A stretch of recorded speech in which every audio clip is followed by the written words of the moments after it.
Well, today we are doing another build video. I've been promising an all-AMD build for some time now, and we are finally there. We're going to do it today. It's an all-white build. I think it's fitting with it being December, kind of a white-out machine. It's going to be pretty fun. Some new parts to feature that I haven't used before, so that should be pretty exciting. And yeah, let's just get right into it.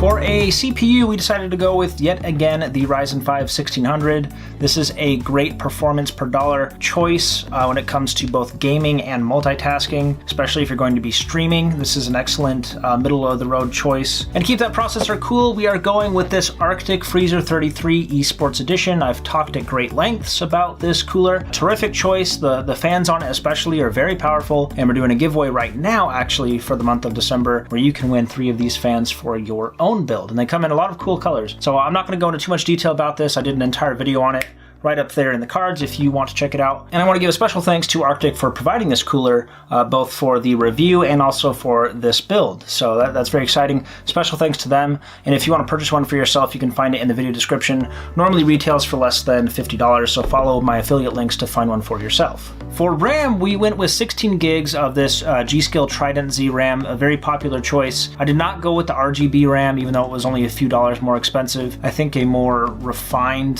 simplistic design choice will mesh better with the black and white theme of the build. It's very fast. We all know how much AMD processors, the Ryzen series of processors, love that fast RAM. So 3200 megahertz. Hopefully with the motherboard, we'll be able to get that full acceleration out of the RAM. Speaking of a motherboard, we decided to go with this MSI B350 Tomahawk Arctic, the Arctic implying that it is all white, which is terrific. Supports obviously Ryzen processors, AMD Crossfire technology for multiple GPU support, and also it does overclocking. And I managed to get this for less than $100 on sale. So really great package, full size ATX motherboard. No complaints here. I've had MSI motherboards in the past on my own personal rig and also on my wife's Hackintosh, and they have worked phenomenally. So very excited for this. Really cool design and should look great in the case.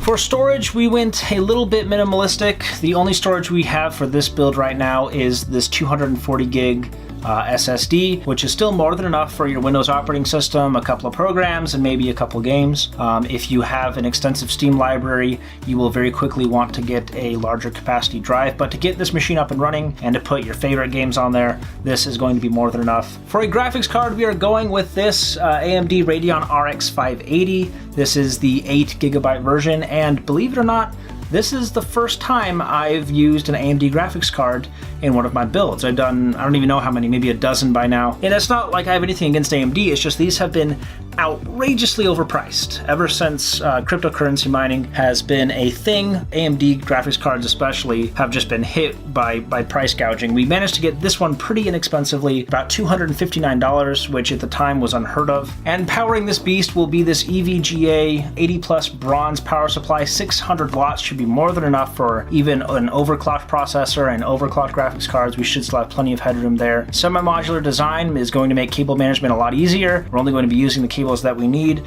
Japanese capacitors, 3-year warranty, really just legendary dependability from EVGA power supplies. I have no doubt this power supply will continue to work for a very long time.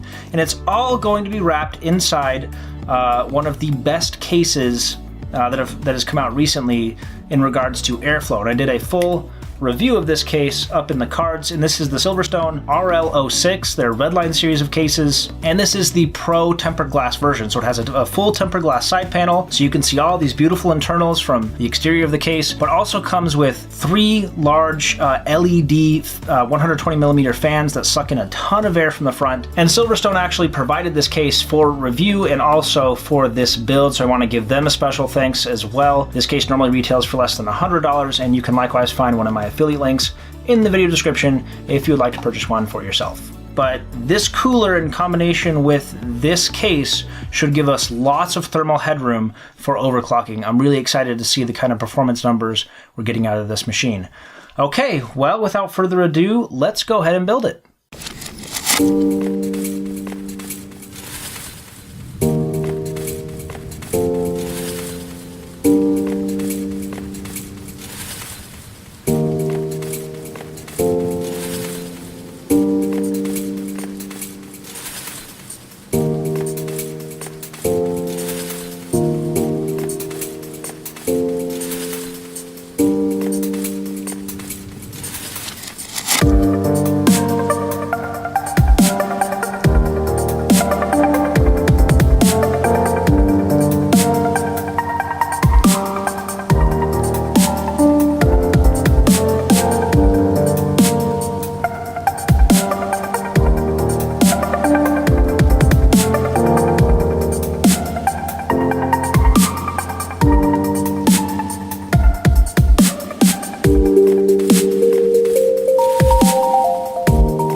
The overclocking process went pretty much as expected. So the stock speeds we're talking about with the Ryzen 5 1600 is a base clock of 3.2 gigahertz and a boost clock of 3.6 gigahertz. And by overvolting to 1.375 volts, I was able to see a sustainable 3.9 gigahertz. And even at max load, even with the CPU at 100%, the highest I ever saw the CPU temperature was 75 degrees Celsius, which is obviously perfectly fine. And I attest that to the awesome airflow of that Silverstone case and the awesome performance of that Arctic Esports cooler. And we also improved the RAM performance. Now, when you first put the modules in, they're going to read as 2133 megahertz, and Ryzen and the motherboards that support the Ryzen processors are notoriously finicky with RAM. I thought the G-Skill sticks that I put in there were pretty mainstream, so they would be pretty well supported by this point. Unfortunately, I was not able to get the full 3200 megahertz. I was able to get just one step down from that, which I believe was 3066, which is still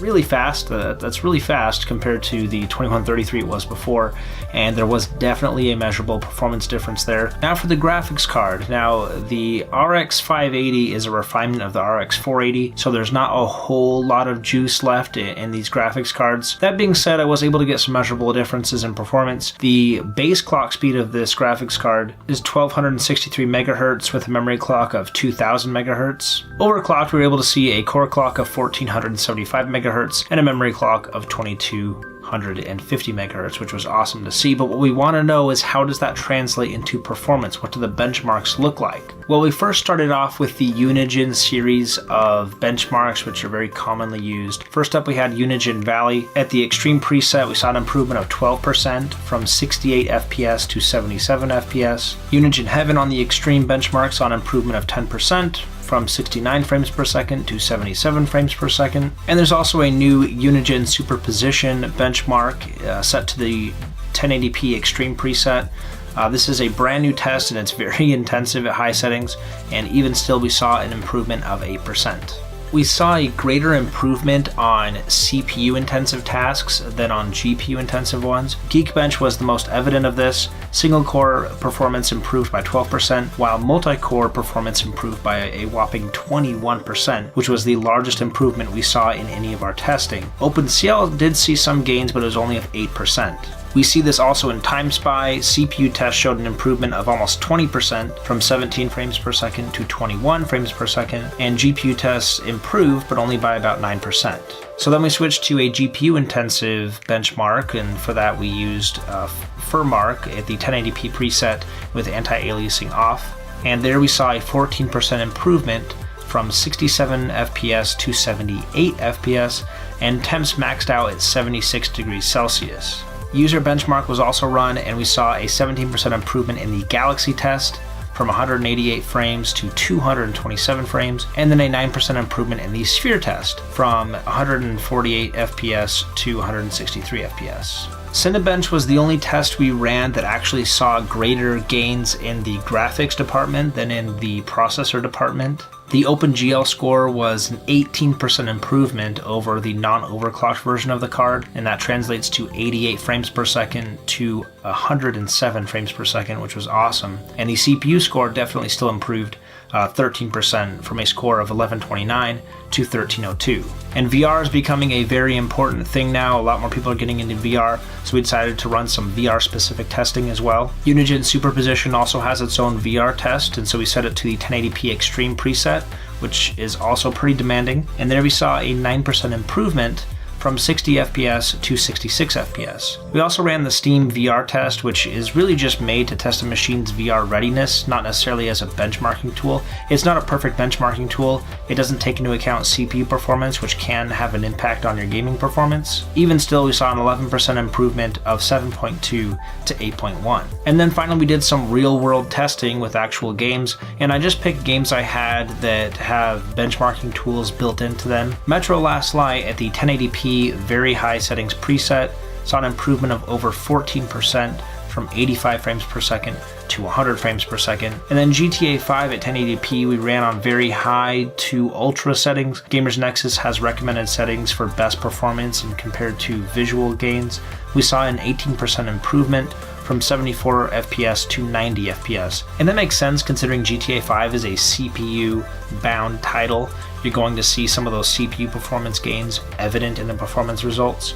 And across the board, if you take all of the testing and average them, we roughly got 13% performance increase from the stock version of all of the components compared to overclocked components.